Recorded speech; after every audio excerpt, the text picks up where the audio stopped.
The void screamed with unnatural energies as reality tore open like a wound. A figure of ashen skin and crimson markings fell through the rift, trailing golden sparks of dying godhood. He crashed upon the surface of a world that knew only madness, a planet deep within the corrupting grasp of the Eye of Terror. Blood-red skies churned overhead, and the very ground seemed to pulse with malevolent life. Kratos, the ghost of Sparta, awakened to a galaxy far more horrific than even the depths of Hades. His muscles tensed as consciousness returned. The blades of exile, chained eternally to his forearms, glowed with infernal heat against his scarred flesh. Disorientation gave way to clarity as Kato surveyed his surroundings. Twisted spires of bone and metal clawed at the crimson sky. The air tasted of copper and decay. This was not Olympus, not Greece, not even his world. "What trickery is this?" he growled, his voice a thunder that made the very soil tremble beneath him. No sooner had he risen to his feet than the distant howls of hunters reached his ears. Something in their cries resonated with a familiar darkness. Predators, servants of gods, perhaps it mattered not. Kratos had slain gods before. He would do so again if necessary. The ghost of Sparta began to move, each step leaving a blackened imprint on the corrupted ground. The architecture around him defied natural law, buildings that seemed to breathe and bleed, statues whose eyes followed his progress. He recognized the atmosphere of divinity, the arrogance of higher powers that shaped reality to their whims. The rage inside him, momentarily quieted by the shock of arrival, began to simmer once more. Kratos approached what appeared to be a temple, though unlike any he had seen before. Where temples to Zeus or Poseidon displayed grandeur and symmetry, this structure celebrated mutation and excess. 8-pointed stars were carved into flesh-like walls. Offerings of blood and viscera adorned its steps. The skulls of countless victims formed a path to its entrance. The air shimmered before him, and reality folded in upon itself. A figure materialized, clad in baroque armor of midnight blue, adorned with silver trim that caught the light of the bloody Sunday. Symbols of eldritch power were etched into every plate, glowing with unnatural luminescence. The Pantheon sends their regards. God Slayer. The armored giant spoke, his voice distorted by his helmet's vox emitter. The Lords of the Four have felt your arrival. Such rage, such perfect, beautiful rage. Kato narrowed his eyes, hands tightening around the chains of his blades. I serve no gods, not any more. The giant laughed, the sound like grinding metal. The dark gods do not ask for service, Butcher of Olympus. They simply recognize their own. With blinding speed, the warrior leveled a weapon toward Ratto, a pistol of alien design that hummed with destructive potential. A bolt of energy tore through the air. Kratos was no stranger to divine attacks. He rolled aside, the blast hitting the ground where he had stood, transforming the soil into writhing tentacles that reached for him. The Spartans' chains lashed out, blades of exile leaving trails of fire as they cut through the air. The armored giant parried with a sword that crackled with lightning. But even his transhuman reflexes were tested by Ratos's fury. Where the blade struck his armor, they left deep gouges drawing a viscousy core that hissed upon contact with the air. Magnificent, the giant hissed as they exchanged blows. Khorne will have your skull, Zench, your mind, Slanesh, your passions, and Grandfather Nurgle what remains. The names meant nothing to Torto, but the tone of worship was all too familiar. He had heard it countless times from the lips of priests in Athens, Sparta, and beyond. The same blind devotion, the same surrender of will to higher powers. His rage intensified, the red markings on his skin glowing brighter as the Spartan fury took hold. Tell your masters, Kratos growled as he launched a devastating assault. I have toppled the very mount of Olympus. I have bathed in the blood of gods. I fear no pantheon. His blades found their mark, sinking deep into the joint between the warrior's pauldron and breastplate. With a savage pull, Kato tore the armored giant's arm from its socket. The warrior staggered back, dark laughter still echoing from his helmet despite the grievous wound. Pain, the giant said, sounding almost pleased. True pain. Yes, you will make a fine champion. Ratto twisted away from a counterattack, then drove both blades into his opponent's chest. The warrior's armor, designed to withstand the most advanced weapons of the far future, offered insufficient resistance against weapons forged to kill gods. The giant collapsed, his helmet splitting to reveal a face of unnatural beauty, marred by moving symbols that crawled beneath his skin. "This is but the first test," the dying warrior whispered. "The path to the Pantheon is paved with greater challenges. We shall meet again in the warp, Godslayer." As life fled the warrior's body, it dissolved into a swarm of screaming faces that dissipated into the air. Kato stood alone once more, breathing heavily, not from exertion, but from the familiar fire of battle. He had recognized something in this enemy, a transformed human empowered and corrupted by divine patrons. Just as the gods of Olympus had manipulated and betrayed mortals for their entertainment, the ground trembled beneath him, and in the distance sirens began to wail. Through the haze of the corrupted atmosphere, Kato could see ships descending from the skies. More servants of these dark gods, no doubt. Or perhaps enemies of his fallen opponent. It mattered little to the ghost of Sparta. Any who stood between him and understanding this new realm would fall to his blades. Katos moved away from the temple toward a city visible on the horizon, its spires and towers bent at impossible angles, and great piers throughout its expanse. If answers were to be found, they would be there. The chains of the blades of exile clinked softly against his forearms as he walked, a constant reminder of his own enslavement to rage and vengeance. Perhaps these new gods would prove different from those he had known, perhaps not. Either way, the ghost of Sparta would carve his own path through this twisted galaxy, as he always had, with blood, fury, and the unrelenting force of his will. The city of Velax spread before Katos like an open wound upon the landscape, a metropolis of impossible architecture that defied the sane laws of physics. Towers curved and twisted around each other in obscene embraces, streets pulsed like arteries, flowing with processions of the damned. The distant sounds of screams might have been torment or ecstasy. In this place, the line between the two had long since dissolved. Katos moved through the outskirts, encountering little resistance. Those corrupted humans who glimpsed him either fled in terror or fell to their knees in worship, mistaking him for a daemon prince of their pantheon. Their reverence disgusted him more than their fear. He reached a vast plaza where thousands were gathered before an obsidian altar. Upon it stood a figure that immediately captured Katos' attention. Unlike the armoured giant he had slain earlier, this being wore robes of shimmering material that seemed to reflect colours not found in any natural spectrum. A staff topped with a writhing eye was clutched in one hand while the other continuously traced symbols in the air that lingered like burning after images. The signs spoke true. The sorcerer's voice carried across the plaza without seeming to increase in volume. A godslayer walks among us, a weapon from beyond the veil. The crowd parted, creating a path from Katos to the altar.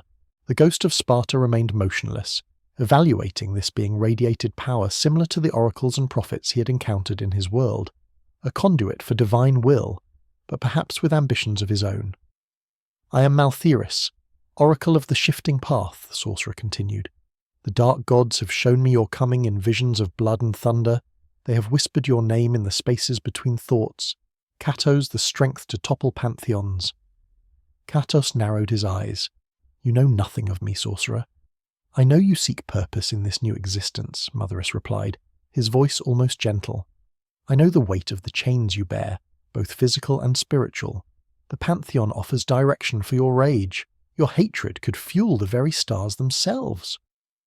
The crowd began to chant in a language that grated against Katos' mind. The very air seemed to thicken with sorcerous energy. The ghost of Sparta recognized the beginnings of a ritual when he saw one. He had been the subject of too many divine manipulations to be fooled again. "Enough!" Ratto growled and charged forward. The cultists threw themselves at him, human waves of corrupted flesh.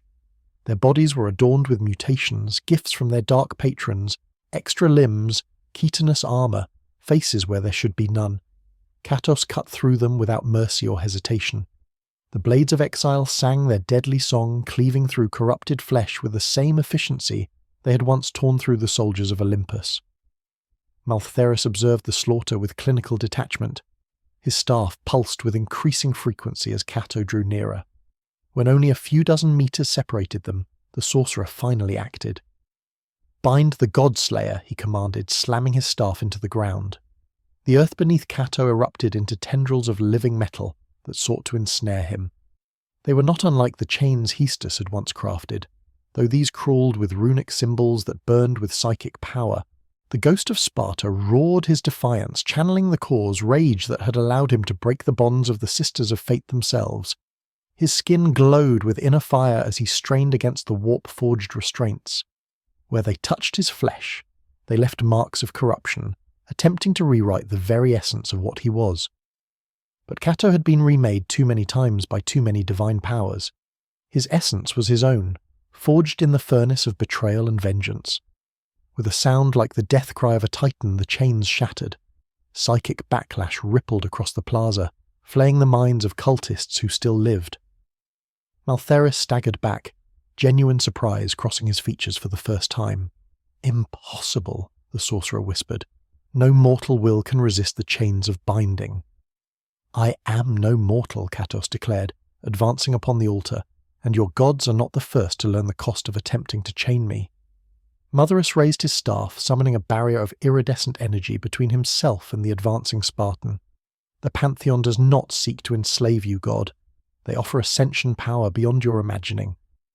"I have seen the rewards of divine favour," Kratos replied, his blade striking against the barrier, causing fractures to spread across its surface. They turned to ash and betrayal. The sorcerer's expression darkened. "Then you leave no choice. If you will not serve willingly, you shall serve in pieces. The Pantheon will have your essence one way or another." Maltheris gestured, and reality tore open behind him. From the rift emerged towering figures in ancient Terminator armor, their once proud heraldry now defaced with demonic runes. 8 of them arranged in a pattern that mimicked the sacred number of the ruinous powers. Each carried weapons that crackled with unnatural energies, warp-touched instruments of destruction that could tear apart both body and soul. "The scourged hand await your orders, Lord Maltheris," their leader intoned, voice distorted by both, vox emitter and demonic possession. "Capture the Godslayer," Maltheris commanded. "Bring him to the sanctum of flesh alive. The ritual requires his essence intact." The Terminators advanced as Maltheris vanished into another tier. In reality, these warriors moved with surprising speed despite their bulky armor spreading out to encircle Kratos. The ghost of Sparta assessed his opponents, recognizing the same transhuman nature as the first warrior he had encountered, but further enhanced by their tactical coordination and superior equipment. The first Terminator charged, Power Fist humming with destructive potential. Kratos dodged the blow that would have pulverized ordinary flesh, counter-attacking with a strike that glanced off the warrior's thick armor. These enemies were more heavily protected than those he had faced before.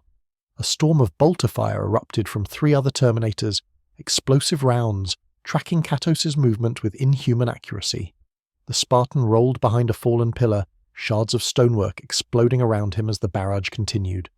Another Terminator flanked his position, energy axe raised high. Kratos launched his blades in a wide arc, the chains extending to their full length. The fiery weapons wrapped around the advancing Terminator's legs, and with a tremendous heave, the ghost of Sparta pulled. Even the mighty tactical dreadnought armor could not compensate for such leverage. The warrior crashed to the ground, momentarily vulnerable. Kratos pounced, driving his blades through the eye lenses of the fallen Terminator's helmet. The weapons pierced ceramite flesh, and the corrupted brain beneath, ending the warrior with brutal efficiency. 1 down, 7 remained. "Adjust formation," the leader commanded, pattern Epsilon. "He fights like a death cult assassin." The Terminators reacted instantly, their millennia of warfare experience evident in their seamless adaptation. They launched simultaneous attacks from multiple angles, forcing Kratos to constantly shift his defense. A power sword scored a glancing hit across his back, drawing godly ichor.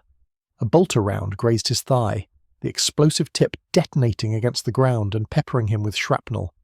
Kratos felt the familiar battle rage rising within him, the Spartan fury that had allowed him to challenge the god of war himself.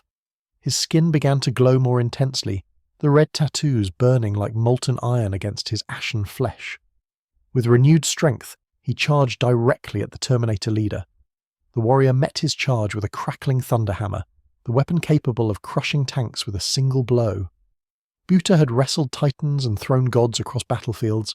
He caught the hammer's hafted just below its head, the impact sending shockwaves through his arms, but failing to break his grip. For a moment, the two warriors were locked in a contest of strength, transhuman might against the power of a godslayer. Then Cato twisted violently, using the hammer's momentum to pull the Terminator off balance. Before the warrior could recover, the ghost of Sparta buried one of his blades deep in the joint of the Terminator's armor at the neck, finding the vulnerable flesh beneath. The leader fell, but the remaining Terminators pressed their attack with redoubled fury. Their coordination was flawless, each movement covering another's vulnerability. Kratos found himself driven back step by step, accumulating wounds that would have killed any mortal warrior dozens of times over. A psychic blast from a force weapon sent him crashing into the obsidian altar, shattering it to pieces. As he struggled to rise, the Terminators encircled him, weapons trained on his bloodied form. The God-Slayer is contained. One reported presumably to Matheris through some Vox channel awaiting extraction. Kratos looked up at his captives, blood streaming from a dozen wounds. Then, to the Terminator's surprise, he smiled. It was not an expression of mirth, but the baring of teeth that a cornered predator gives its hunters.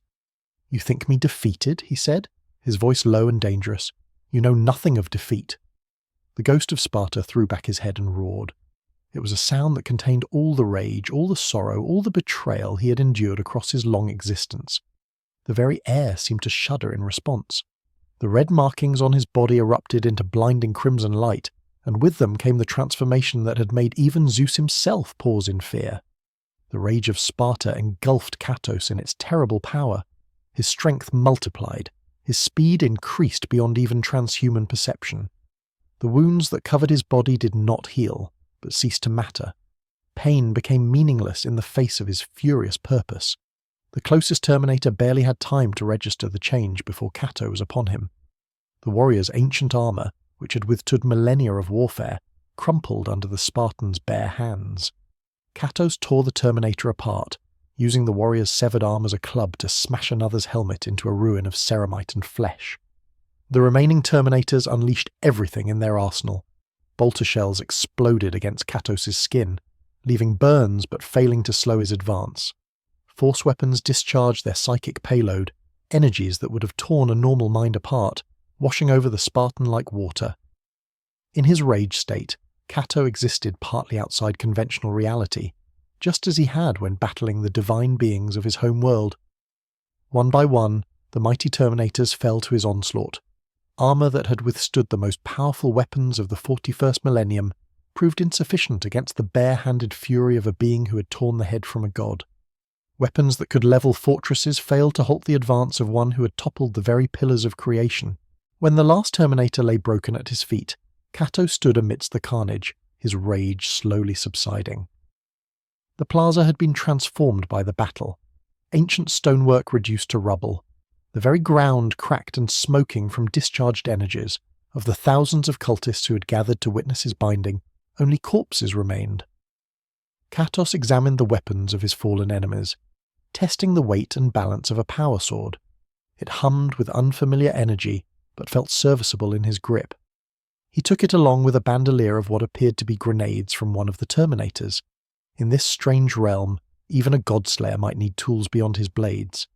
In the distance, more sirens wailed. The battle had not gone unnoticed. Kratos could see aircraft approaching, their outlines distorted by the corrupted atmosphere. Whether they brought more enemies or potential allies remained to be seen. Either way, remaining in the open plaza invited further conflict before he had recovered his full strength. The ghost of Sparta moved toward the heart of the city, following the path Maltheris had taken. The sorcerer had spoken of a sanctum of flesh where some ritual awaited. Whatever these dark powers planned for him, Cato intended to ensure they paid dearly for their presumption. Gods or not, they would learn what so many divine beings before them had discovered too late. The Godslayer walked free, and nothing in this galaxy or any other would chain him again. Deep within Velax, the city's architecture grew increasingly organic. Walls pulsed with rhythms that might have been heartbeats. Floors yielded slightly beneath Ratos's feet, as if walking on living tissue. The air was thick with incense and corrupted prometheum, burning in braziers shaped like screaming mouths. Kratos followed a procession of robed cultists keeping to the shadows. Their reverent whispers reached his ears, speaking of the great conjunction and the binding of the outsider. They carried offerings of flesh, both their own and harvested from others. Self-mutilation seemed to be a form of worship here. each cultist bearing proudly the marks of their devotion. The procession led to a vast cathedral. Its facade adorned with the 8-ointed starato had seen repeatedly since his arrival. Gargoyles perched along its edges, though these were no mere stone constructs. They moved subtly, tracking the movement of those below with hungry eyes. Rather than approach the guarded main entrance, Kratos scaled the exterior of the cathedral. His godly strength made light work of the climb, despite the unsettling way the building's surface seemed to react to his touch, sometimes hardening to stone, other times yielding like flesh. At the upper levels he found an opening where a stained glass window had been shattered, perhaps by the same psychic backlash that had rippled through the city during his earlier battle. Inside, Kratos found himself on a high gallery overlooking the cathedral's main chamber. Below, thousands of cultists were arranged in concentric circles around a central dais. Upon this platform stood Maltheris, now joined by 8 other sorcerers of similar aspect. They surrounded a device that defied conventional description, a machine that was simultaneously mechanical and organic, its components shifting between states of matter with sickening fluidity. "The vessel is prepared," Motherus announced to the gathered congregation. "The essence of the Godslayer will be the catalyst. Through his rage, the Pantheon shall manifest in this realm as never before."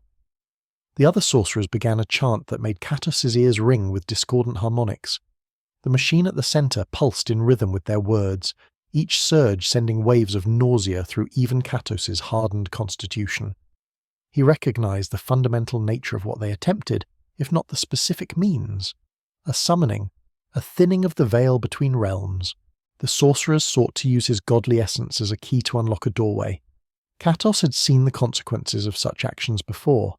When Ares had manipulated him into killing his own family, when Zeus had betrayed him, when Athena had revealed her true selfish nature. Gods walking among mortals brought only suffering and destruction. These dark gods would be no different. As the ritual intensified, Kato noticed 4 distinct energy patterns forming around the dais. One burned with the red fury of unrestrained bloodshed.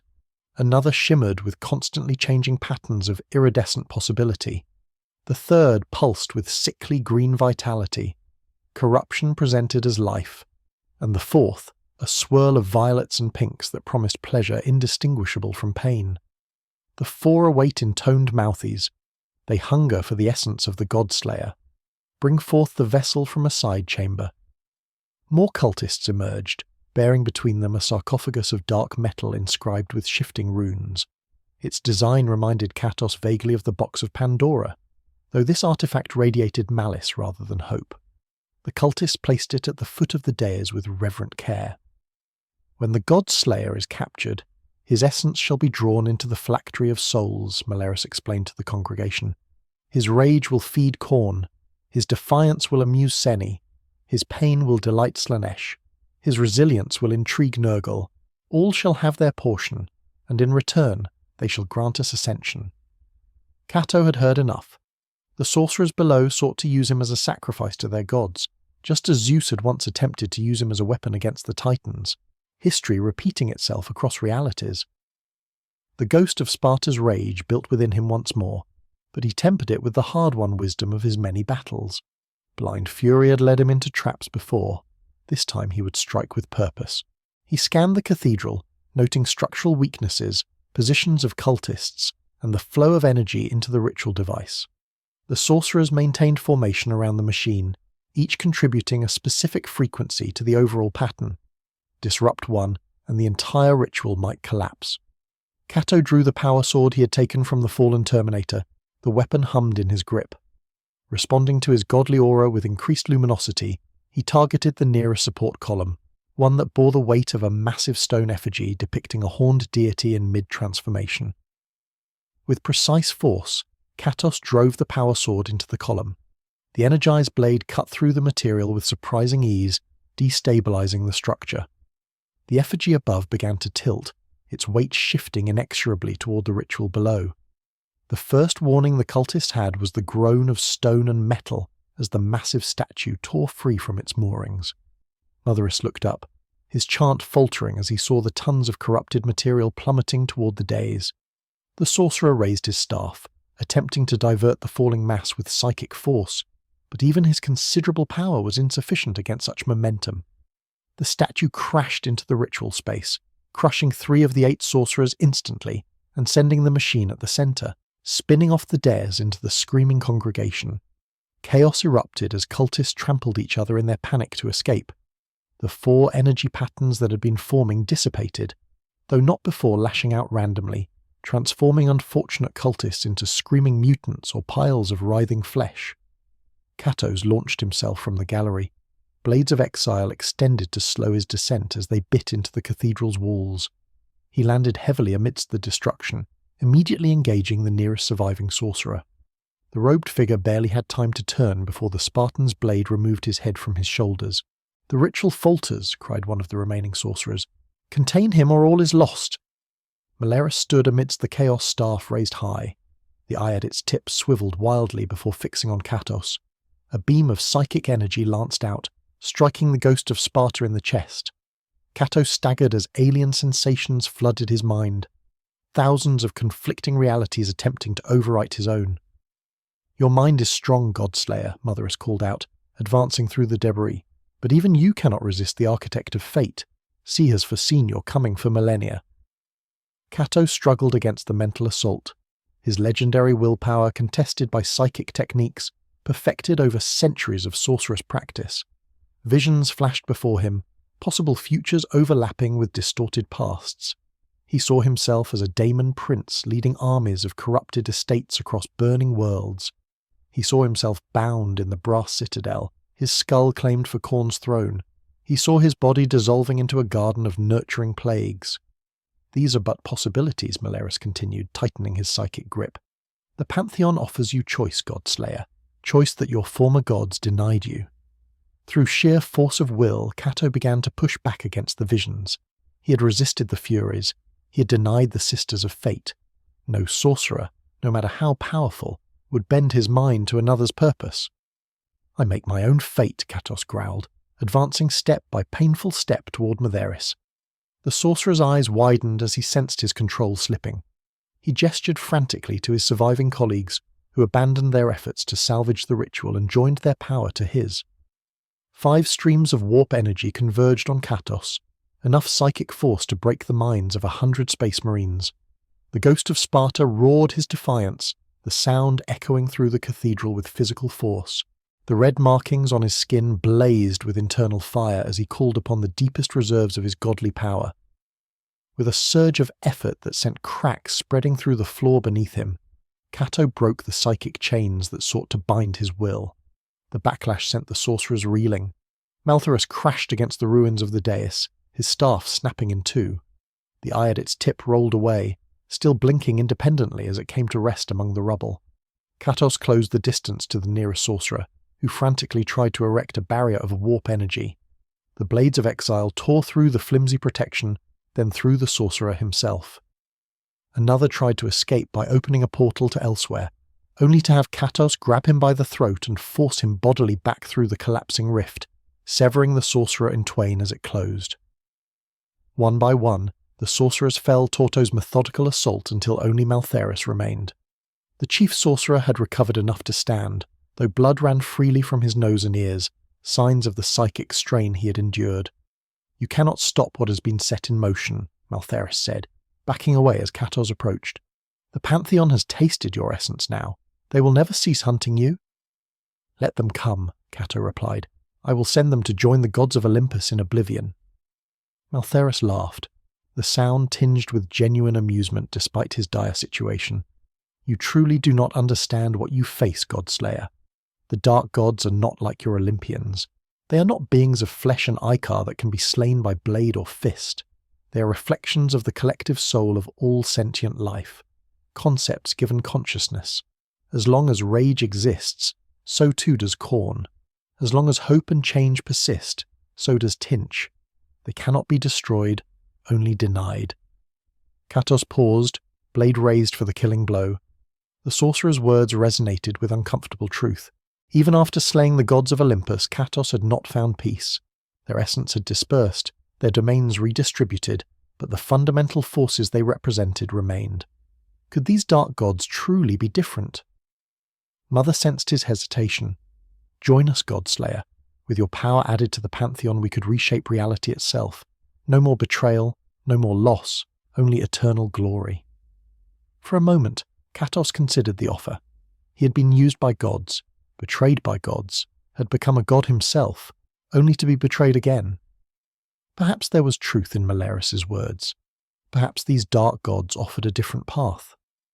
Then Cato remembered Pandora, the innocent who had sacrificed herself due to his quest for vengeance. He remembered his wife and child slain by his own hand while under Ares' influence. He remembered countless mortals caught in the crossfire of divine conflicts. Regardless of their nature, gods used mortals as pawns. It was their way across all pantheons and realities. No, Cato said simply, and drove his blade through Motheris's heart. The sorcerer's body convulsed, but his expression remained oddly serene. Then you have chosen the harder path, he whispered. But know this, Cato of Sparta. In rejecting the Pantheon you become something new, something they have never encountered before, neither servant nor enemy, but something other. As life fled Meleris's body, a strange transformation overtook it. The sorcerer's flesh dissolved into swirling patterns of energy that flowed upward, forming briefly into the shapes of 4 distinct entities before dissipating through the cathedral's shattered roof into the crimson sky beyond. Preto stood alone amidst the ruins, the fallen cultists, and the destroyed ritual apparatus. He approached the phylactery of souls that had been prepared for him, examining its intricate construction. The artifact radiated malevolent purpose designed to trap and channel essence rather than merely contain it. With a decisive blow, he shattered it, releasing a cloud of spectral energy that scattered to the winds with despairing wails. The ghost of Sparta surveyed the destruction he had wrought. This battle was won, but Motheris's final words suggested a greater conflict to come. These dark gods would not relinquish their interest in him easily. They would send others, perhaps more powerful than the sorcerer and his terminators. Outside the cathedral, sirens continued to wail. Through the shattered windows, Kratos could see ships of various designs converging on the city. Some bore the same 8-pointed star he had come to associate with the Dark Pantheon. Others displayed different insignia, including a double-headed eagle that seemed to represent some opposing force. New players entering the game, new potential allies or enemies. The ghost of Sparta retrieved his blades and prepared to depart the ruined cathedral. Whatever awaited him in this twisted galaxy, he would face it as he always had. With strength, determination, and the hard-won wisdom of one who had walked with gods and monsters across multiple realities, the war for Kratos' soul had only just begun. The drop pod slammed into the corrupted earth 3 kilometers from the ruins of Valax's central cathedral.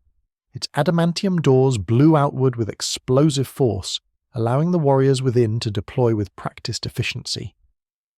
5 Space Marines in the midnight blue armor of the Ultramarines' 4th Company secured a perimeter, bolters sweeping for any sign of hostile movement.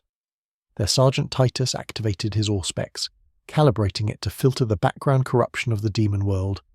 The device's machine spirit protested such use, emitting a series of discordant beeps before grudgingly complying with the rites of adjustment Titus performed. Multiple signatures converging on the central district, he reported to his squad. Traitor Astartes, primarily Thousand Sons and World Eaters, and something else, something the Auspex cannot properly categorize. The anomaly the librarians detected, asked Brother Varro, the squad's veteran warrior. Likely, Titus confirmed. Chief Librarian Tigurius described it as a wound in the warp, a presence that registers as both mortal and divine, yet belongs to neither category.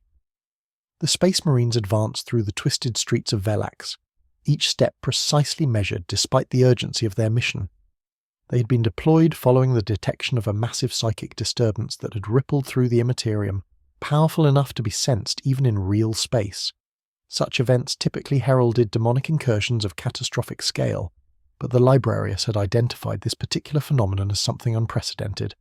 Contact front, warned Brother Aquilius, the squad's point man, 100 meters and closing. Through the haze of the corrupted atmosphere a figure emerged, a warrior unlike any the Space Marines had encountered in their centuries of service to the Emperor. Ashen skin marked with crimson tattoos, armor that resembled ancient Terran design, yet radiated an energy signature no Imperial artificer could replicate. In each hand, the warrior wielded a chained blade that glowed with infernal fire. "Identify yourself," Sergeant Titus commanded, his bolter raised, but not yet targeting the stranger directly. Kratos regarded the new arrivals with wary assessment. Unlike the warriors he had fought earlier, these bore different markings. Their armour, while similar in basic design, lacked the chaotic embellishments and corrupted aesthetics of his previous opponents. Their weapons were raised but held with disciplined restraint rather than bloodthirsty eagerness. "I am Kratos of Sparta," he answered, his deep voice carrying easily across the distance. "I seek no quarrel with you if you serve no gods." The Space Marines exchanged glances, communication passing between them through subtle shifts in body language and microbed transmissions. "We serve the Emperor of mankind," Titus responded carefully, noting how the stranger tensed at his words. Though some might call him divine, he himself decreed that he is not a god, but the guardian of humanity. An unexpected response to Kratos' ears, a leader who denied godhood while wielding godlike power. It reminded him uncomfortably of his own brief reign as the god of war before Zeus's betrayal had stripped him of his divine status. "Your emperor is not here," Ratto observed, "and I have already been approached by servants of what they call the Dark Pantheon. I refuse their offer." Titus processed this information quickly. If true, it aligned with the fragmented data they had received during their briefing. The anomaly had somehow resisted corruption by chaos, a feat almost unheard of on a daemon world deep within the Eye of Terror. The servants of chaos are enemies of the Imperium. Titus stated, "If you truly oppose them, then we share a common foe. I am Sergeant Titus of the Ultramarines' 4th Company. We were dispatched to investigate the disturbance you apparently caused." Before Kratos could respond, the air rippled with teleportation energy. Reality folded in upon itself as a squad of Thousand Sons rubric marines materialized, their ancient armor glowing with arcane sigils. At their center stood a sorcerer whose helm was fashioned in the likeness of a bird of prey, staff crackling with warp lightning. "The God-Slayer will not escape the will of Tenon," the sorcerer proclaimed. "Discharge your duty, brothers." The rubric marines opened fire, bolter rounds infused with warp energy, streaking toward both Rattos and the Ultramarines. With transhuman reflexes, Titus and his squad dove for cover, returning fire with disciplined bursts from their own weapons. Kratos rolled sideways, evading the majority of the fusillade, though one round grazed his shoulder, leaving a burn that smouldered with unnatural energies. He recognized these warriors as similar to those he had fought in the temple, though their armor bore different markings and their movement seemed oddly mechanical, as if they were puppets rather than living beings. Without hesitation, Cato engaged the nearest rubric marine. His blades of exile struck the ancient Syriamite, finding it more resilient than expected. The warrior responded with mechanical precision, its bolter swinging around to point-blank range. Kratos caught the weapon's barrel, forcing it upward as it discharged, sending warp-infused rounds into the corrupted sky. With his free hand, the ghost of Sparta drove his blade through a joint in the rubric marine's armor. Instead of blood or ichor, a cloud of dust escaped from the wound, swirling with spectral energy. The warrior staggered, but did not fall, its movements unaffected by what should have been a mortal blow. They are but dust within armor called Sergeant Titus, who was engaged with his own opponent. Destroy the armor completely or target the sorcerer who controls them. Kratos adjusted his strategy immediately. He locked his chains around the rubric marine's neck and pulled with godly strength, tearing the helmet from the armor's body. More dust poured from the opening, forming briefly into a screaming face before dissipating entirely. The empty armor collapsed, its animating force extinguished. The battlefield became a chaos of bolter, fire, and close combat. The Ultramarines fought with coordinated precision, each warrior covering his battle brothers while systematically reducing the enemy's numbers. Kratos moved like a force of nature, his blades leaving trails of fire as he tore through the animated armors of the Thousand Sons. The sorcerer, seeing his forces diminished, raised his staff high. The air around him distorted as he channeled vast amounts of warp energy. "Witness the power of the Changer of Ways," he intoned, his voice resonating with unnatural harmonics. The ground beneath the combatants transformed, stone and metal flowing like liquid, forming into twisted spires that reached for them with sudden malevolence. The Ultramarines responded with practiced discipline, some using jump packs to gain elevation, while others braced against stable structures. Kratos found himself sinking into what had moments ago been solid ground. The material closed around his legs like quicksand, pulling him downward with inexorable force. He had faced similar magics before when battling the minions of Poseidon in the depths of the ocean. Drawing upon his rage, the ghost of Sparta channeled godly strength into his limbs, fighting against the transmuting earth. The sorcerer focused his attention on this unexpected resistance. "Your essence is unlike any I have encountered," he said, directing a stream of pure warp energy at Kratos. "The architect of fate will unravel your mysteries fibre by fibre." The beam struck Kratos full in the chest, searing pain coursing through his body as the very fabric of his being was subjected to transformative energies. Lesser beings would have been instantly mutated, their forms twisted to reflect the capricious whims of Tian.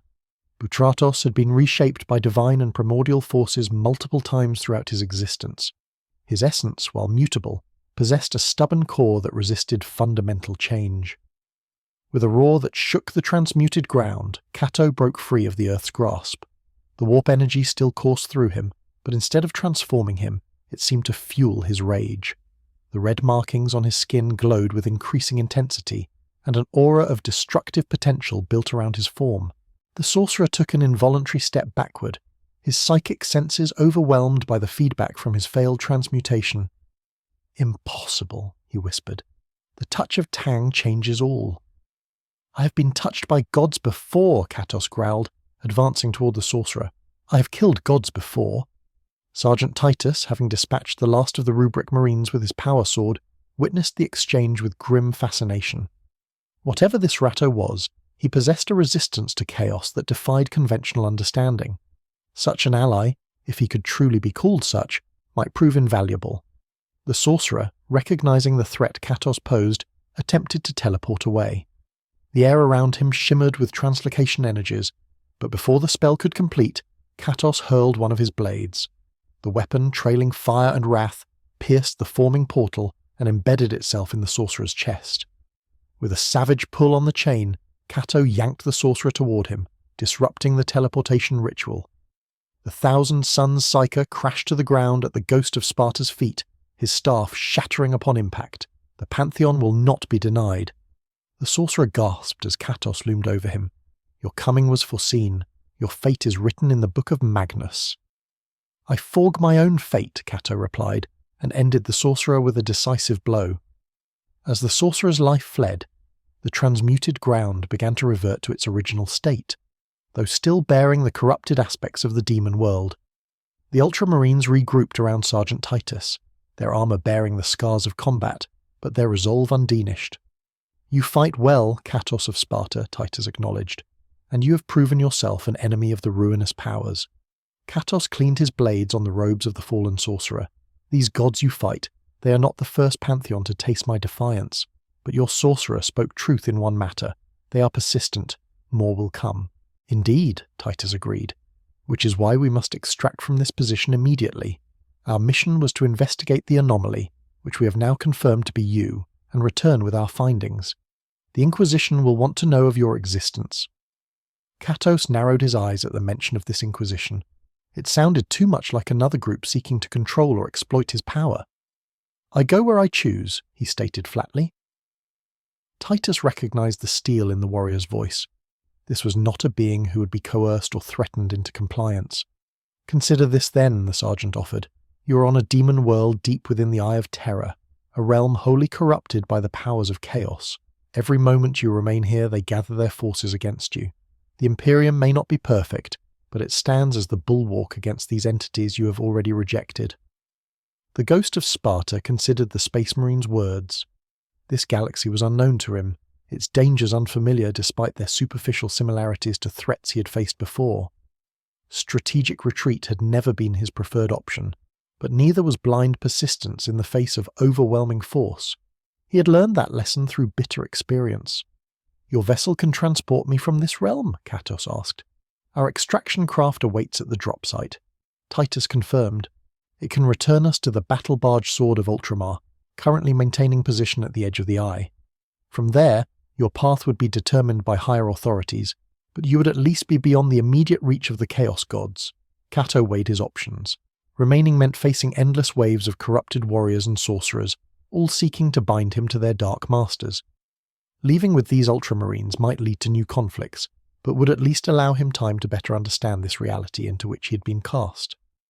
"I will accompany you," Kratos decided, "but know this, Sergeant Titus, I am no one's prisoner or weapon. I have played those roles before, and I will not dawn them again." Titus nodded, recognizing both the agreement and the warning it contained. "Understood. We depart immediately. The 1,000 Suns will have communicated our presence, and reinforcements will arrive soon." As if in confirmation of his words, the distant sound of drop pods and assault craft could be heard, punctuated by the wail of demonic entities being summoned into real space. The war for this sector of the Daemon world was escalating rapidly. The Ultramarines formed a defensive pattern around Kratos, not as guards, but as escorts. They moved with urgent purpose through the twisting streets of Velax, Sergeant Titus consulting his auspex regularly to avoid enemy concentrations. Kratos matched their pace easily, his godly endurance unaffected by the battles he had already fought. As they ran, he observed these warriors more carefully. Their discipline reminded him somewhat of his fellow Spartans, though enhanced by technologies and modifications far beyond anything his world had possessed. They fought for an empire and an emperor, concepts Kratos had long held in contempt.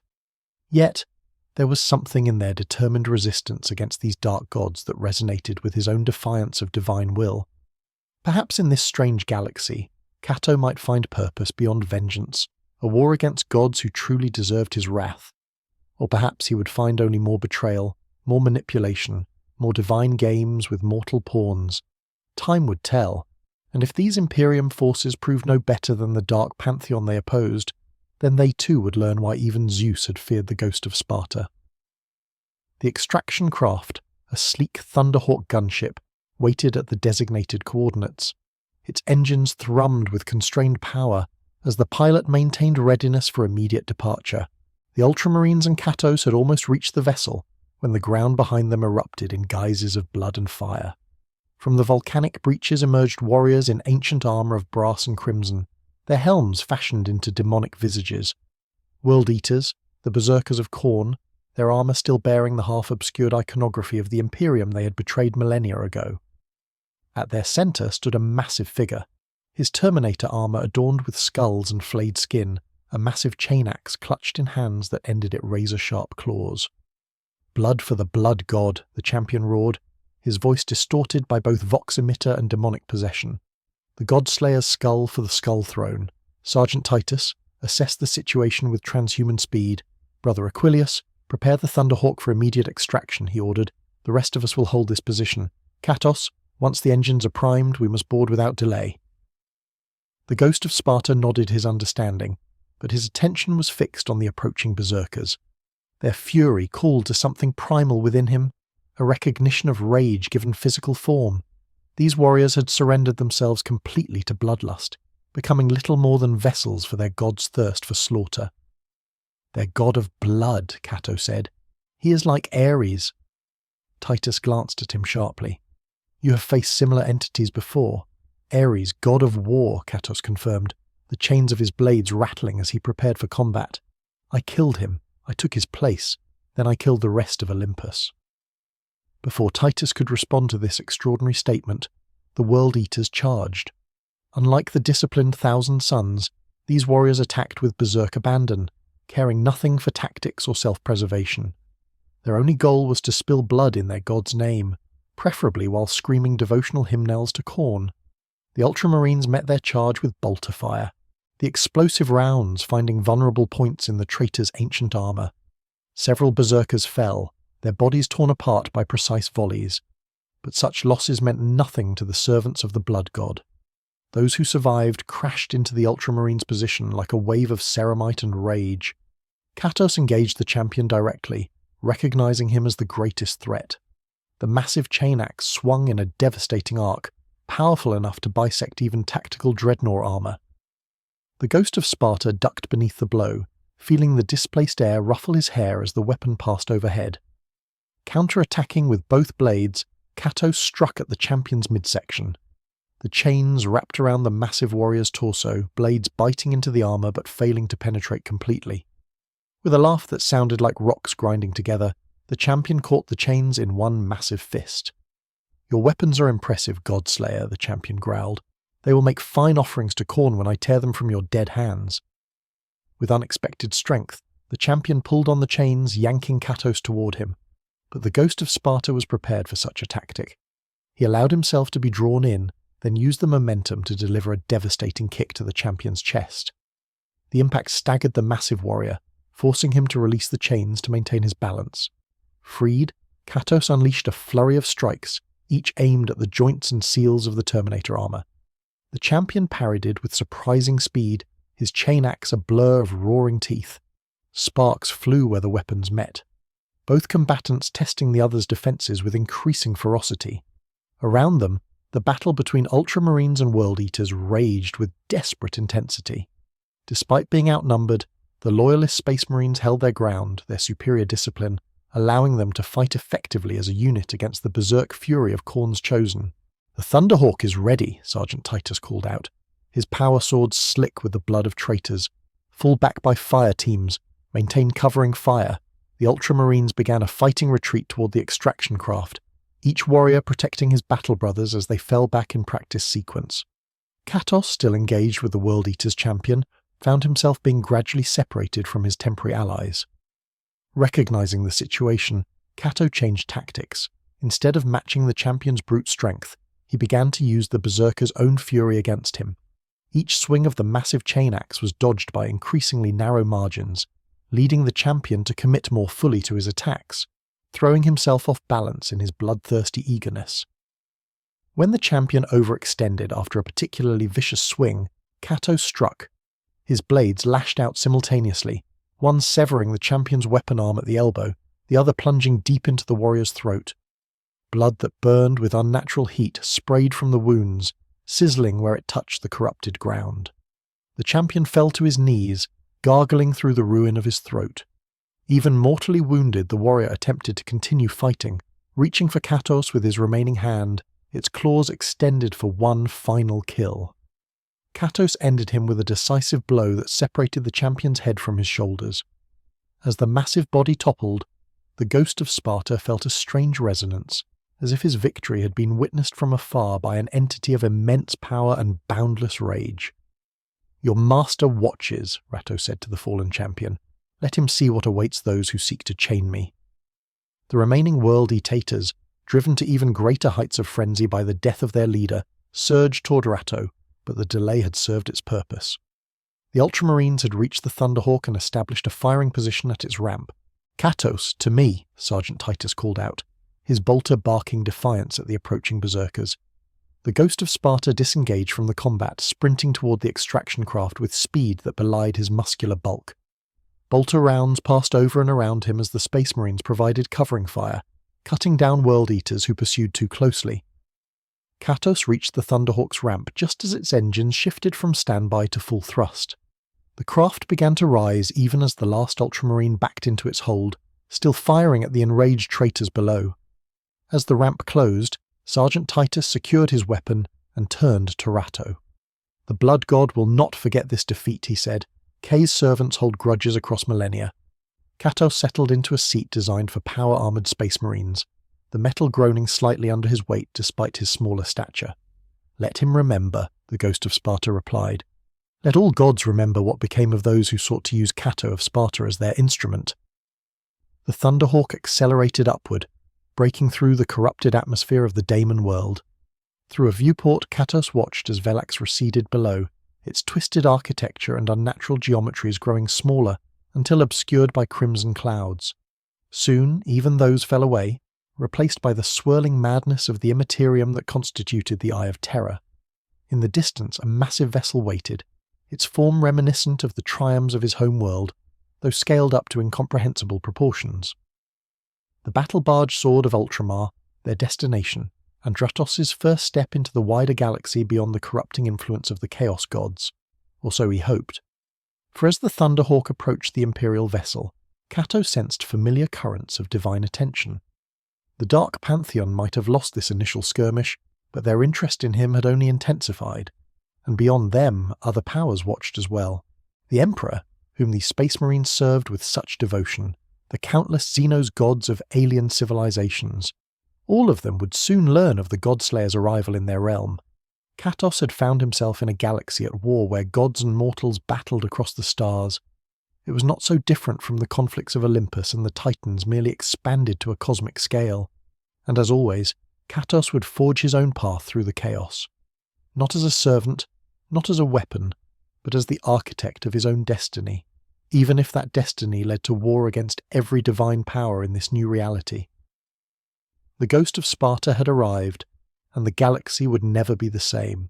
The battle-barge sword of Ultramar hung in the void at the edge of the Eye of Terror, maintaining a vigilant position against the Roingium. Its massive guns tracked phantom echoes that occasionally manifested in real space, while its Gellerfield generators strained against the corrupting influence of chaos. In a chamber deep within the vessel, Cato stood before a gathering of Imperial authorities. Sergeant Titus and his squad were present, having been debriefed separately before this conclave. At the centre sat an Inquisitor of the Order Malus, Lord Valendreos, his face a mask of scars and augmentics that betrayed centuries of warfare against the demonic. "Our librarians have completed their examination," Inquisitor Draco stated, his voice a mechanical rasp due to artificial vocal cords. "You're not of this galaxy, Ratto of Sparta. Your essence resonates with dimensions beyond our comprehension, yet you are neither daemon nor xenos, as we understand such terms." Kratos remained impassive. The psychic probes of the Space Marine librarians had been irritating but tolerable. He had allowed the examination only because resistance would have invited unnecessary conflict before he had properly assessed his new surroundings. "I have told you what I am," Cato replied. "A god who slew gods cast into your reality through means unknown to me. The Inquisitor's augment I word as an adjusted focus indeed, and therein lies our dilemma. The Imperium's stance on entities claiming divinity is uncompromising. The Emperor's truth leaves no room for gods or their worship. I seek no worshippers," Cato stated flatly. "Only my own path." A space marine in the white armour of an apothecary stepped forward. "His physical composition defies classification," he reported. "Genetically, he appears human, yet his cellular structure contains energies consistent with warp entities of the highest order. His wounds heal at rates exceeding even Primarch-level regeneration. The question," Inquisitor Draos continued, "is what to do with you. The Codex Astartes contains no protocol for extra-dimensional beings of your nature. The Chaos Gods have already demonstrated interest in acquiring you as an asset. We cannot risk you falling into their hands." Sergeant Titus, who had remained silent thus far, cleared his throat. "If I may, Lord Inquisitor, Cato demonstrated unequivocal hostility toward the forces of chaos on the Daemon world. He fought alongside us without hesitation when confronted by Thousand Suns and worldly Tartars. His combat capabilities would make him a valuable ally against the ruinous powers." Draus's human eye narrowed. "Are you suggesting we unleash this Godslayer as a weapon, Sergeant?" "I suggest nothing, my lord," Titus responded carefully. "I merely report what I observed. Katos's resistance to chaotic influence alone makes him worthy of consideration beyond standard protocols." The Inquisitor leaned back, fingers steepled before him. "There is precedent for utilizing unique assets against the arch-enemy. The chamber militant of my own order employs the Grey Knights, whose methods and existence remain largely unknown to the wider Imperium." Kratos had remained still during this exchange, but his patience was wearing thin. These mortals discussed him as if he were not present, debating his fate as bureaucrats rather than warriors. It reminded him too much of the councils of gods who had determined the course of his life from birth. "I am no one's weapon," he stated, his voice a low growl that nonetheless carried throughout the chamber. "Not yours, not these chaos gods. I have been used by divinity before. It ended with the destruction of Olympus. It can end the same way here." The threat hung in the air, clear and uncompromising. Several of the Imperial representatives reached for weapons, but Inquisitor Draos raised a hand to stay their reaction. "You misunderstand the nature of our deliberation, Kratos of Sparta," the Inquisitor said. "The Imperium faces extinction on 1,000 fronts. The forces of chaos are but one threat among many. We do not seek to enslave you, but to determine if your goals align sufficiently with ours to justify cooperation rather than confrontation." Kratos considered the Inquisitor's words. There was truth in them, though carefully framed. These Imperials did indeed face threats from multiple directions, as the briefings he had received during transit had made clear. Chaos, xenos, internal rebellions, all threatening to tear apart a realm that spanned the stars. What would this cooperation entail? Kratos asked, neither accepting nor rejecting the premise. A slight smile crossed Dracos' scarred face. Primarily the opportunity to strike at the Chaos Gods who have already marked you as a target. They will not cease their efforts to either corrupt or destroy you. The Imperium can provide resources, intelligence, and battlefield support that would otherwise be unavailable to you. And in return, you fight alongside Imperial forces when our goals align. You share knowledge of divine entities from your reality that might help us better understand and combat our own. And the Inquisitor added significantly, you refrain from challenging the Imperial Creed or the Emperor's divine authority within his domains. Kratos almost laughed at the final condition. Always mortals demanded acknowledgement of their gods. Even these Imperials who claimed to reject divinity worshipped their absent Emperor as a god despite his alleged wishes to the contrary. The hypocrisy was familiar, almost comforting in its predictability. I will not bend knee to your Emperor, Kratos stated bluntly, but neither will I seek conflict with him or his followers without cause. As for fighting these Chaos Gods, our interests align there. They have already proven themselves worthy of my contempt. Inquisitor Draos nodded, seemingly satisfied with this compromise. Then we have the basis for an arrangement. You will be assigned as a special operative under the authority of the Ordo Malus. Sergeant Titus and his squad will serve as your liaison given your established rapport. Titus straightened, surprised by this assignment, but too disciplined to protest. Kratos glanced at the Space Marine, recognizing the professionalism that had guided their interactions thus far. As handlers went, he could have fared worse. There is one more matter, the Inquisitor added. Our astropaths detected a significant warp disturbance in the Perseus arm. Initial reports suggest it may be related to your arrival in our reality, a tear between dimensions that continues to widen. If so, it represents both opportunity and threat.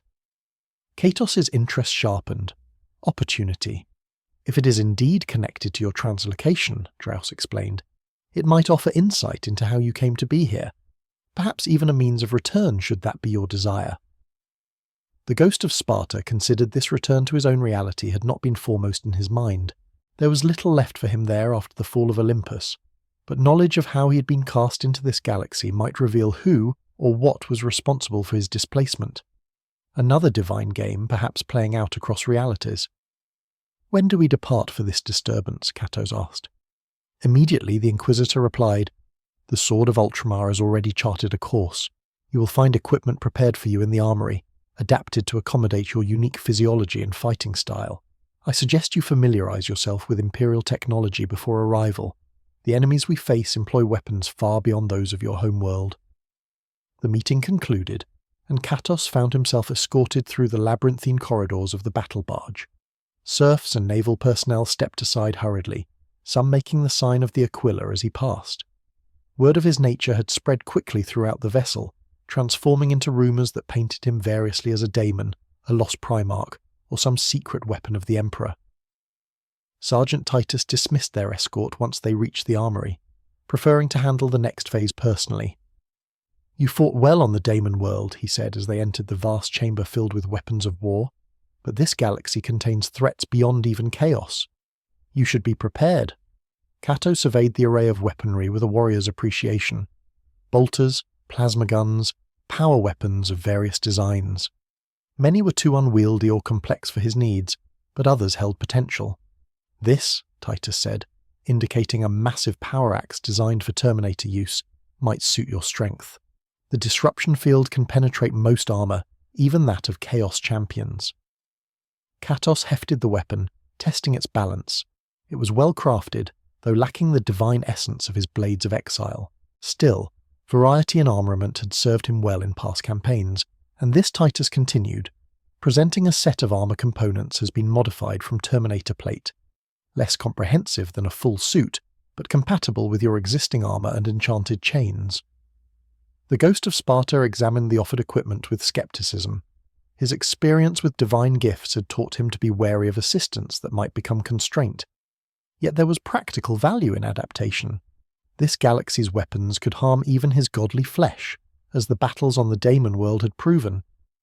I will consider these, he said, setting aside the power axe, but accepting a combat knife whose blade glowed with disruptive energy, small enough to serve as a secondary weapon without hindering his primary fighting style. As they concluded the inspection of equipment, a shipwide announcement echoed through the Vox network. Transition to warp imminent. All personnel prepare for warp travel. Estimated duration 17 days to Perseus Arm destination. Titus gestured toward the exit. You should return to your assigned quarters before translation. The transition can be disorienting for the uninitiated. Kratos followed the Space Marine through corridors that now hummed with increased activity. Crewmen hurried to secure stations while hooded figures that Kratos had learned were astropaths moved towards specialized chambers designed to protect their sensitive minds during warp travel. These chaos gods said as they walked, "They exist within this warp we travel through." Titus nodded grimly. "The Immaterium is their domain. Our Geller fields create a bubble of real space around the ship, preventing their direct influence during transit. Without it, the entire vessel would be corrupted within moments, every soul aboard transformed or possessed. And yet you willingly enter their realm for faster travel," Kratos observed. "Mortals making pacts with powers they cannot fully control." "It is ever thus not a pact," Titus corrected firmly. "Necessity. The Imperium spans the galaxy. Without warp travel, worlds would be isolated, defenseless against the many threats they face. We use the tools available while maintaining vigilance against corruption." They reached Kratos' quarters, a chamber originally designed for high-ranking officers, but modified to accommodate his needs. Space Marines required little comfort. But recognizing Kratos' partially mortal nature, the Ultramarines had provided basic amenities. "The Navigator will initiate warp translation in approximately 30 minutes, Titus informed him. "I suggest meditation or prayer to your own gods if you still observe such practices. It helps center the mind against the whispers that sometimes penetrate even the strongest Geller field." Kratos almost smiled at the irony. "My prayers died with the gods who betrayed me, Sergeant. Meditation will suffice." Left alone, Kratos settled into a stance familiar from decades of warrior training. The ghost of Sparta emptied his mind of distractions, focusing only on the rhythm of his breath and the steady pulse of divine ichor through his veins. He had traversed realms before, from the mortal world to the depths of Hades and back. This warp would be but another territory to conquer. When the transition came, Ratto felt it as a shuddering through his very essence. The solid metal of the battle barge seemed momentarily insubstantial, as if reality itself questioned its existence. Then came the whispers, distant at first, but growing rapidly in clarity.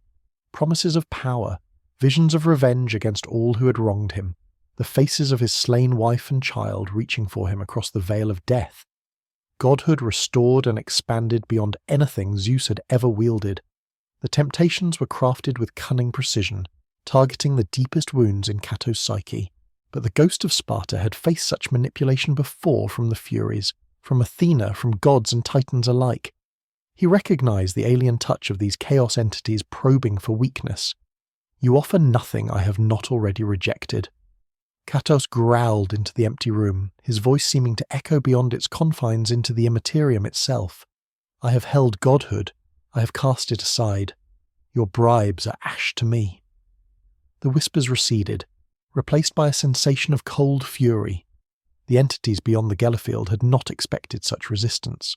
Their attention shifted from seduction to assault, hammering at Kratos' consciousness with images of horror and torment designed to break his sanity.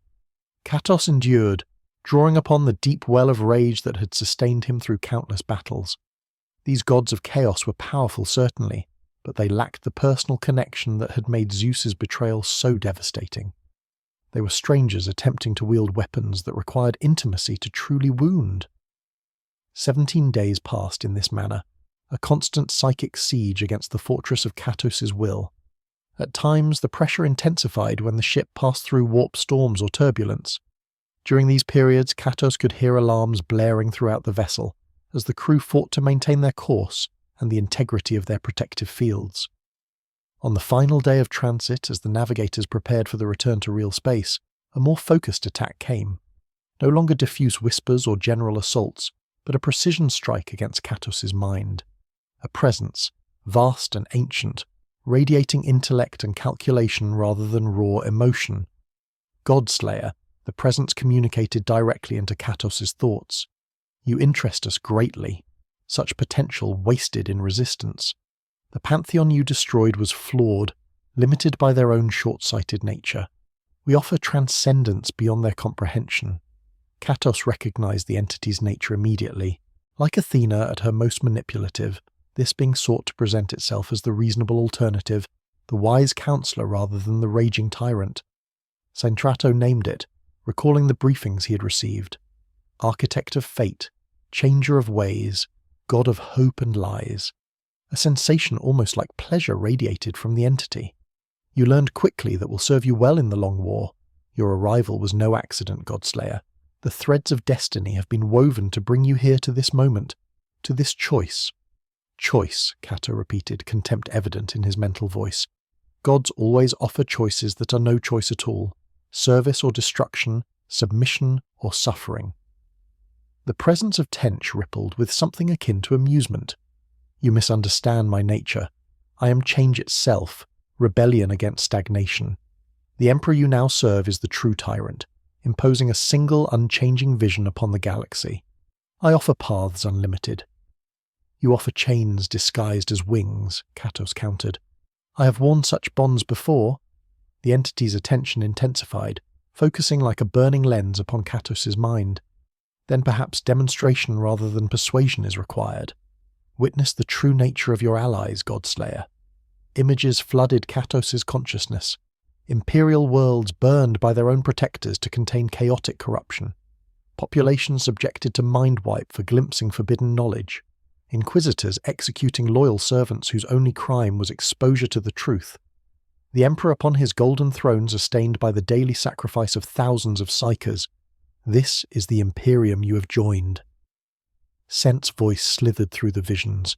A regime of fear, ignorance and blind obedience.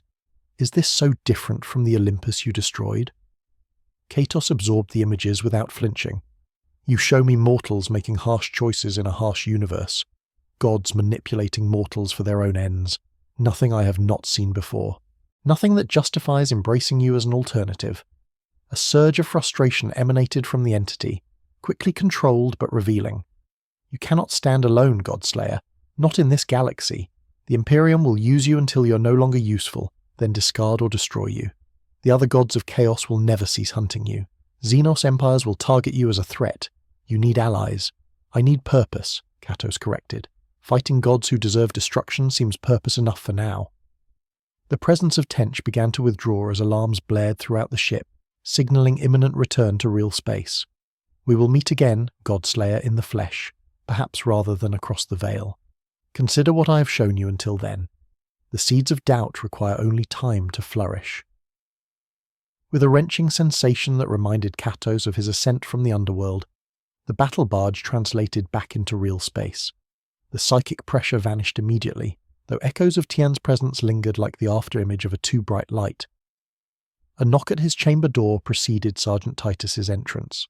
The Space Marine's expression was grim, his armor bearing fresh scratch marks as if he had recently engaged in combat. We have arrived at the coordinates, Titus reported, then paused, studying Kratos more carefully. You encountered them during transit. It was not a question. Kratos nodded once, the one called Sench. It was persistent. Titus's expression darkened further. That you withstood direct communication with one of the ruinous powers without corruption is remarkable. Most mortals would have been reduced to gibbering madness or willing servitude. I am not most mortals, Kratos replied simply. What awaits us at these coordinates? The warp disturbance is centered on a feudal world designated Cronus 4, Titus explained, visibly shifting focus to the mission at hand. Primitive by imperial standards, but home to several billion human souls.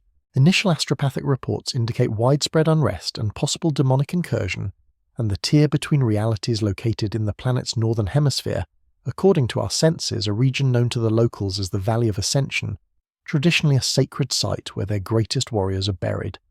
Kratos considered this information. Sacred burial grounds often served as nexus points between realms in his experience. The proximity of death and ritual created natural weaknesses in the barriers between worlds. We deploy within the hour, Titus continued.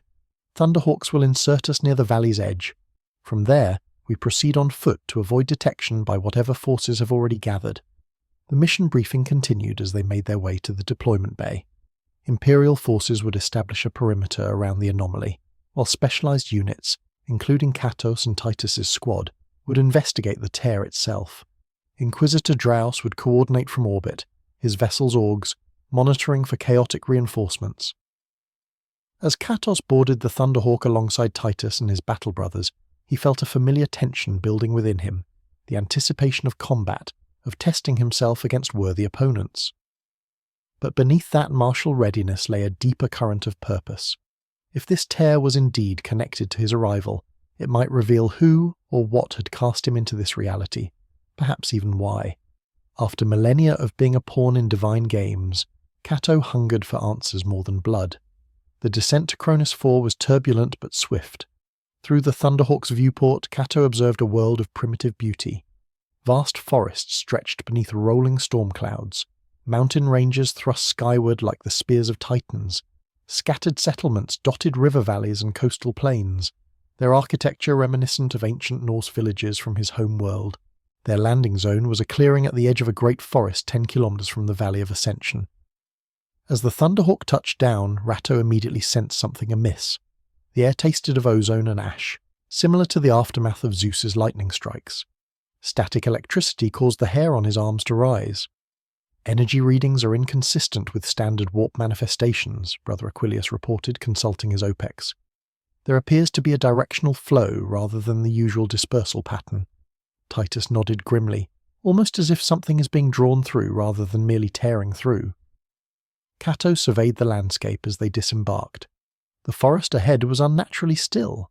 No birds calling, no animals moving among the underbrush. Yet the trees themselves seemed to shiver occasionally, as if responding to some rhythm beyond mortal perception. The Valley of Ascension lies beyond that ridge, Titus indicated. We approach with caution. Brother Varro, take point. Brother Livius, guard our flank. The Space Marines moved with practiced efficiency despite their bulky armor. Adapting to the terrain with transhuman grace, Cato matched their pace easily, his godly endurance unaffected by the planet's slightly higher gravity.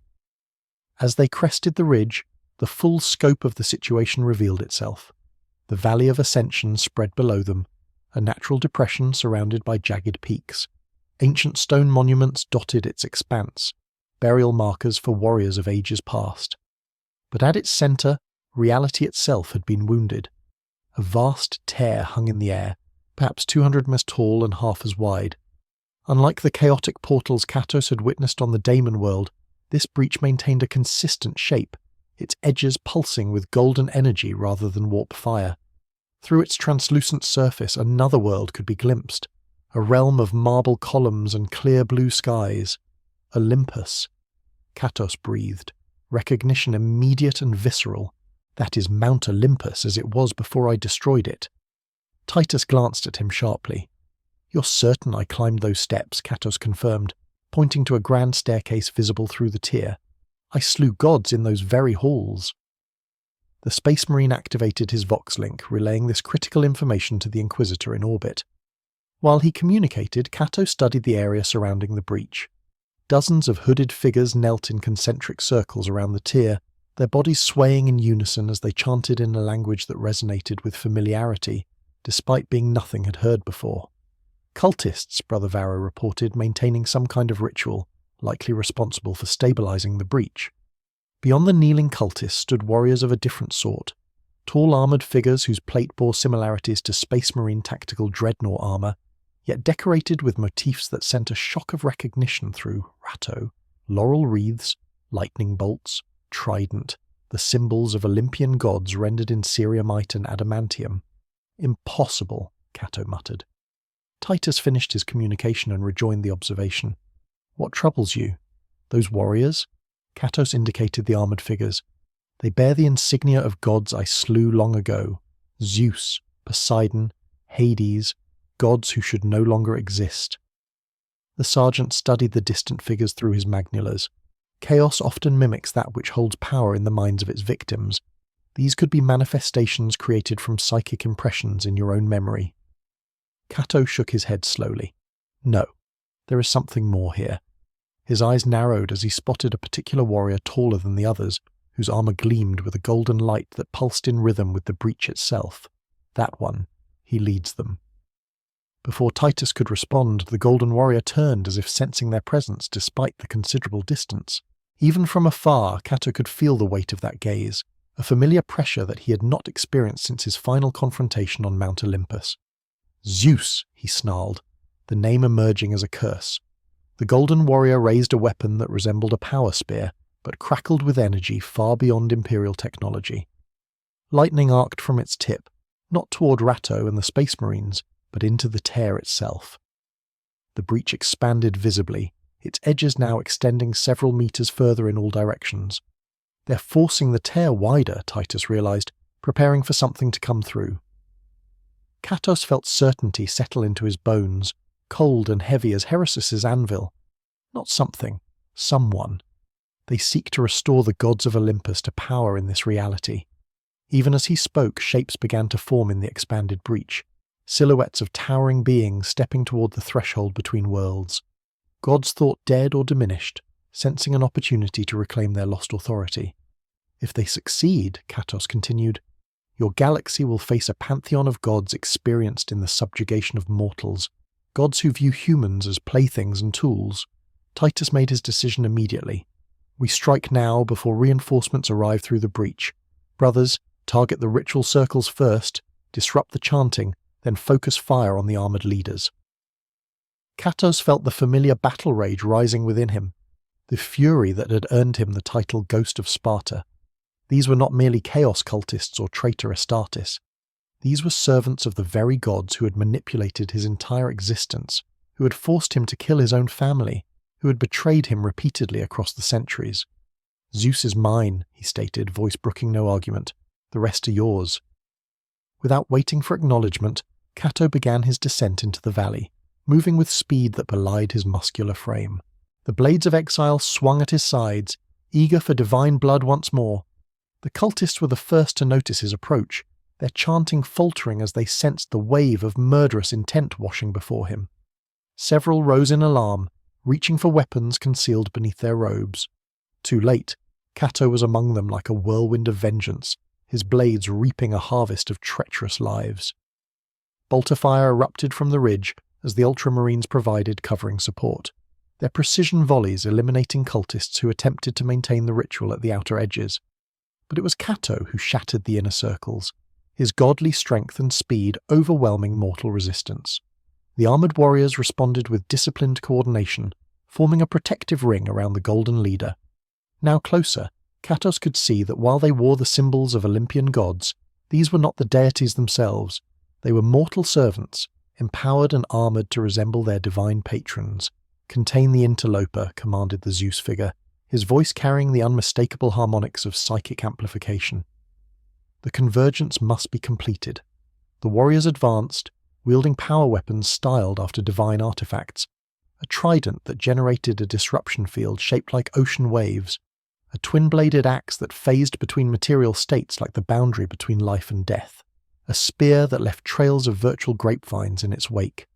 Kratos met their charge head-on, centuries of combat experience guiding his every move. These were skilled opponents, their armor and weapons enhanced by warpcraft. But they faced the god of war himself, a being who had toppled titans and torn Olympus stone from stone. The ghost of Sparta ducked beneath the swing of the axe-wielder, his blades lashing out to sever the warrior's leg at the knee. As the Hades figure fell, Ratto caught the trident aimed at his chest, the tine scraping against his ashen skin, but failing to penetrate deeply. With a savage twist, he tore the weapon from its wielder's grasp and drove it through the warrior's faceplate. The Ultramarines had joined the battle now, engaging cultists and armored warriors alike with bolter and blade. Brother Varro's power sword clashed against the Venete-trailing spear of the Dionysus figure, while Sergeant Titus himself duelled with a warrior whose shield generated concentric rings of force similar to Athena's aegis. Throughout the melee, Kratos kept his focus on the golden leader. The Zeus figure remained near the breach, channeling energy into it with his lightning spear. The tier continued to widen, and now the silhouettes beyond were clearer, more substantive. Hands with the size and power of small starships reached toward the threshold, testing the barrier between realities. You cannot stop the convergence, Godslayer. the Zeus figure called out as Kratos dispatched another of his honor guard. "The Pantheon returns. Your galaxy shall know true divinity, not the corpse god these mortals worship." Kratos tore through the last defender, separating him from his target, ripping the warrior's helmet free along with most of the head inside it. "You are not Zeus," he growled, advancing on the golden leader. "You are but a shadow, a puppet dancing to the strings of dead gods." The Zeus figure laughed, the sound disturbingly similar to the god of thunder's mocking tone. "I am more Zeus than you know, ghost of Sparta. When you shattered Olympus, you did not destroy the gods. You merely dispersed their essence across the multiverse. Fragments found fertile ground in the immaterium where belief and emotion shape reality." With a sweeping gesture, the leader indicated the widening breach. "Through the tear your arrival created, those fragments call to their greater selves. The gods of Olympus will be reborn here, empowered by the warp, unbound by the restrictions of your former reality." Kratos charged, blades of exile, leaving fiery trails through the air. The Zeus figure met his attack with surprising speed, his lightning spear parrying the savage strikes with precision that no mere mortal should possess. "You have his memories," Ratto realized as they exchanged blows, "his knowledge of my techniques." The Golden Warrior nodded, a smile visible beneath his ornate helmet. "I have more than memories, Godslayer. I have purpose. The purpose Zeus himself lacked in his final moments. Not vengeance or pride, but transcendence. Their weapons locked together, godly strength against warp-enhanced transhuman might. The ground beneath them cracked from the pressure of their contest, fissures spreading outward like the splintering of fate itself. "You will fail," Kato promised, "as Zeus failed, as all gods fail when facing their own hubris." The Zeus figure disengaged suddenly, leaping backward toward the breach. "Perhaps, but failure is merely a step on the path to greater ascension. You taught the gods that lesson yourself, Kratos of Sparta." With a decisive gesture, the warrior plunged his lightning spear directly into the center of the tier. Energy cascaded in blinding arcs, the breach's edges flaring with golden fire. The silhouettes beyond surged forward now close enough that distinct features could be discerned. The beard of Zeus, the trident of Poseidon, the beautiful, terrible visage of Athena. Kratos knew he had moments at most before the first god stepped through. Once that happened, the battle would transform from merely challenging to potentially apocalyptic. Even diminished, even partial, the Olympians possessed power that could reshape continents. The ghost of Sparta assessed the situation with a clarity that had served him through countless seemingly impossible confrontations. The breach was the key, not the Zeus figure, not the remaining cultists or warriors. The tier itself must be sealed. But how? In his battles across Greece and beyond, Kato had opened many portals, but closing them had rarely been his concern. He searched his memory for relevant knowledge, recalling the various artifacts and techniques he had encountered. The Blade of Olympus would have been ideal, its god-killing edge perfect for severing the connection between realities. But that weapon was lost, destroyed along with the Pantheon it had helped topple. Then Kato remembered the words of Maltheris, the chaos sorcerer he had slain on the Daemon world. They are not beings of flesh and ichor that can be slain by blade or fist. They are reflections of the collective soul of all sentient life.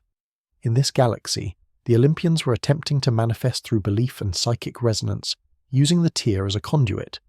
They needed anchor points, connections to the emotions and concepts they embodied. The cultists provided some of that energy through their ritual, but the primary nexus was you, Kato said, understanding dawning as he faced the Zeus figure once more. You are the anchor, their connection to this reality. The Golden Warrior inclined his head slightly. I am the Hierophant of Convergence, vessel for the Olympian resurgence. Through me, they find purchase in your adopted galaxy. Kato ceased his direct assault on the breach, instead circling to position himself between the Zeus figure and the tear. Then your death will disrupt their passage. My death would merely delay the inevitable, the Hierophant countered. The path is opened. The gods remember the way now. They will find another anchor, another vessel. Perhaps, Kato acknowledged, but not today. With sudden decision, the ghost of Sparta turned and plunged both blades of exile directly into the breach itself.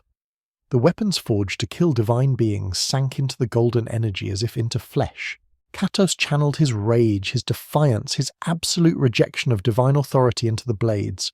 The tier shuddered visibly, its edges fluctuating as conflicting energies battled for dominance.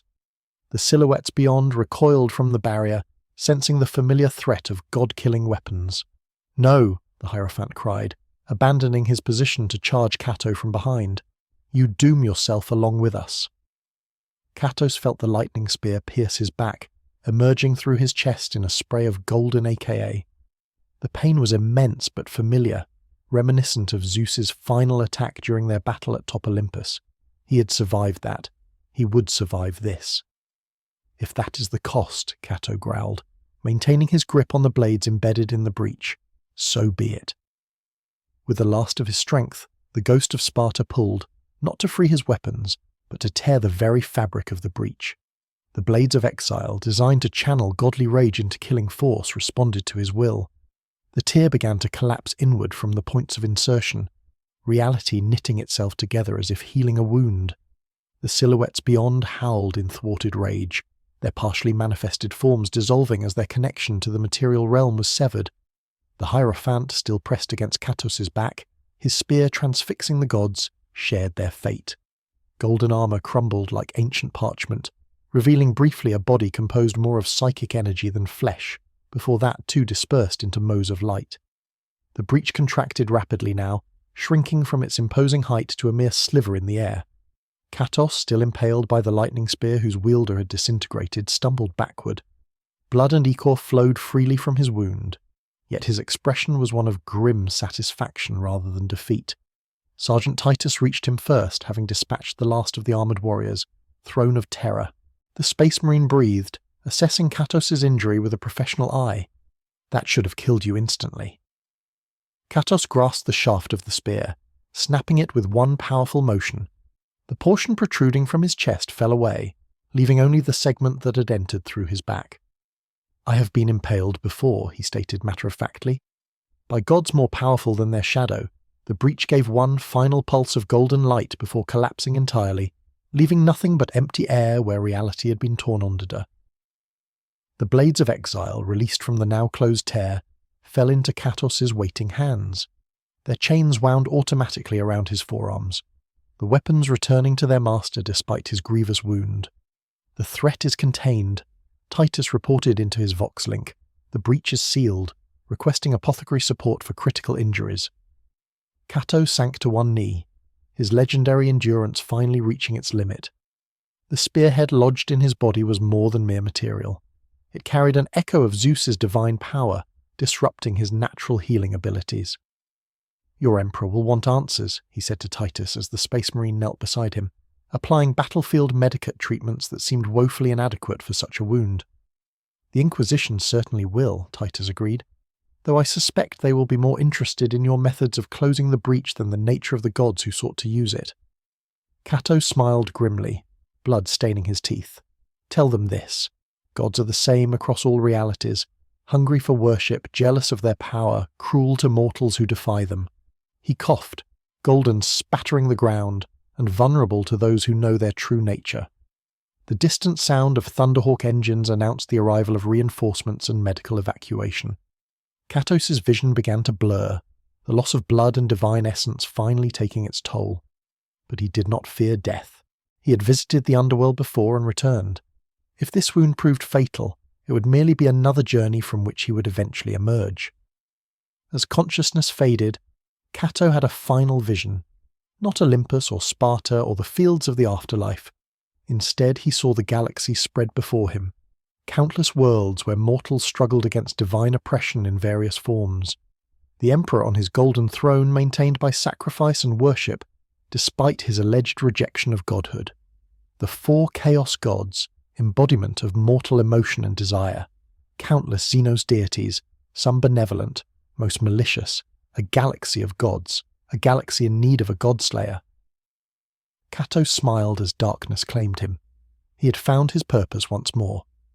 The Medicaid deck of the battle barge sword of Ultramar hummed with activity as apothecaries and chirurgeons worked to stabilize their unusual patient. Kato lay upon a reinforced surgical platform, his massive frame dwarfing the equipment designed for even Space Marine physiology. His regenerative capabilities are unlike anything in Imperial records, reported Chief Apothecary Eamon. The wound is healing despite the disruption field still active in the spearhead fragments. Inquisitor Draos observed from behind an armor-glass shield, his augment eye recording every detail of the procedure. Can he survive? I believe so, Aeon replied. Though complete recovery may require months rather than days, the weapon carried a psychic payload specifically designed to counter divine healing. Sergeant Titus stood at attention beside the Inquisitor, his armor removed for decontamination after exposure to unknown warp energies. He closed the breach through sheer force of will, Lord Inquisitor. Using weapons that can apparently harm gods themselves, Draos nodded thoughtfully. A valuable capability, one the Imperium would be foolish to discard. He turned to face Titus directly. Your assessment of his loyalty, the Space Marine considered carefully before responding. Kato serves no master, human or divine, but he possesses a hatred for gods who manipulate mortals that align well with Imperial doctrine. I believe he can be relied upon to oppose the ruinous powers and any similar entities we encounter.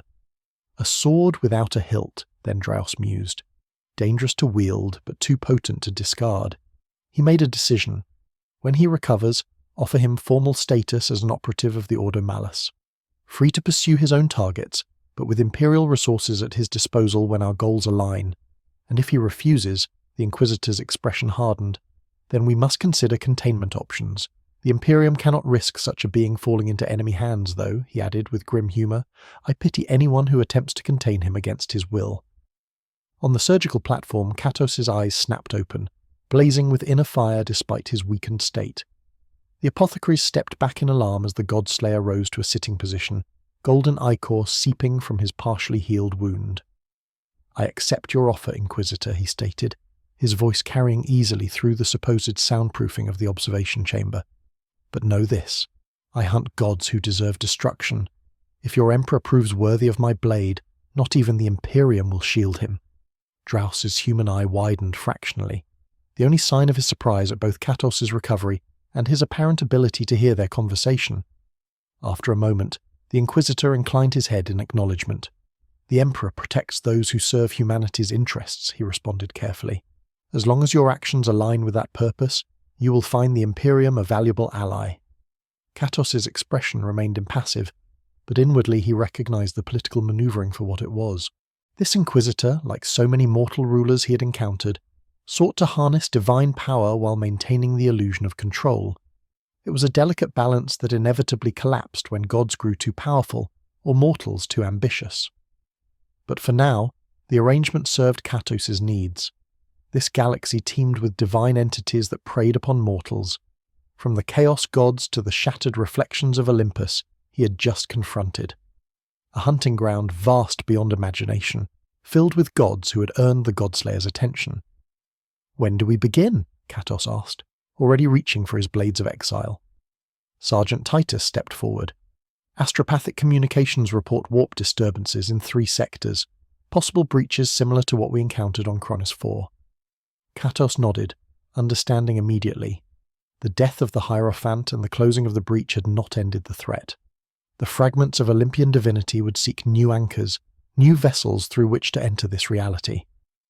Then we hunt, the Ghost of Sparta declared, rising to his full height despite the protests of the apothecaries.